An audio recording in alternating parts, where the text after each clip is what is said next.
नमस्कार मित्रों, welcome back to my channel. मित्रों, आज इस वीडियो में आप भारतीय इतिहास के महत्वपूर्ण जानकारी प्राप्त करने वाले हैं। तो आइए देखते हैं। इतिहास का जनक हेरोडोटस हैं और हिस्टोरिफा नामक पुस्तक लिखी इन्होंने। प्रागैतिहासिक काल वो काल जिसके लिए कोई लिखित सामग्री उपलब्ध नहीं है और इसके लिए मानव का जीवन अपेक्षाकृत पूर्णतया शब्द नहीं था, प्रागैतिहासिक काल कहलाता है। इस काल को 3 भागों में विभाजित किया गया है: पाषाण काल और मध्यपाषाण काल और नवपाषाण काल। आग का आविष्कार पुरापाषाण काल में हुआ। पहिए का आविष्कार नवपाषाण काल में हुआ। मनुष्य ने घर बनाने की प्रवृत्ति नवपाषाण काल में सीखी। मनुष्य ने सबसे पहले कुत्ते को अपना पालतू पशु बनाया। कृषि का आविष्कार नवपाषाण काल में हुआ। पुरापाषाण काल में मानव की जीविका का मुख्य आधार शिकार था। मनुष्य ने सबसे पहले ताम्र धातु का प्रयोग किया। ऋग्वेद की 5 शाखाएँ हैं। देवता सोम का उल्लेख 9वें मंडल में है। नदियों का जिक्र भी मिलता है। गायत्री मंत्र जिसकी रचना विश्वामित्र ने की थी, जिसका उल्लेख 3रे मंडल में है। गायत्री मंत्र का उल्लेख ऋग्वेद में है और यह सावित्री को समर्पित है। ऋग्वेद में 7वें मंडल में राजा सुदास तथा 10 अन्य राजाओं के बीच युद्ध का वर्णन है। इस युद्ध में राजा सुदास की जीत हुई और यह युद्ध परस्वी नदी पर लड़ा गया था।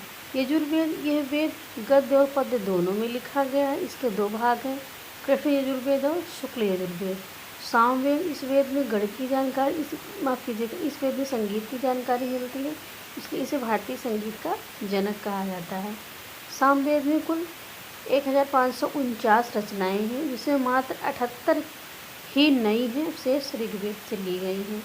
अथर्ववेद, यह वेद सबसे बाद में लिखा गया और इसे आधुनिक वेद भी कहते हैं। इस वेद में जादू टोना, तंत्र मंत्र, चिकित्सा, विवाह और प्रेम का उल्लेख है। अथर्ववेद की 2 शाखाएं हैं, पिणवाद और शौनक। अथर्ववेद को ब्रह्मवेद भी कहा जाता है। इसमें बताया गया है कि सभा तथा समिति प्रजापति की 2 पुत्रियां हैं। वेदांगों की संख्या 6 है। और इसके बाद अब इस लाइन में देखिए, भारतवर्ष का सर्वप्रथम उल्लेख हाथी गुम्फा अभिलेख में मिलता है। मनुष्य द्वारा बोई गई सबसे पहली फसल गेहूँ थी। जिन सिक्कों पर लेख नहीं है, उन सिक्कों पर जो चिन्ह बने हैं उनका ठीक ठाक ज्ञान नहीं है और ये सिक्के आहत सिक्के कहलाते हैं। और वेदांगों की कुल संख्या 6 है: शिक्षा, ज्योतिषी, व्याकरण, कल्प, निरुक्त, छंद। पुराणों की संख्या 18 है। रोमिला थापर के अनुसार लोहे का उपयोग 800 ईसा वर्ष पूर्व आरंभ हुआ।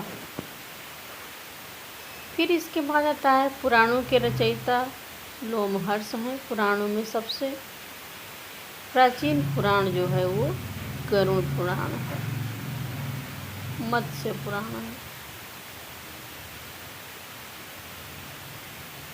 भारत के सबसे प्राचीन ग्रंथ वेद का शाब्दिक अर्थ है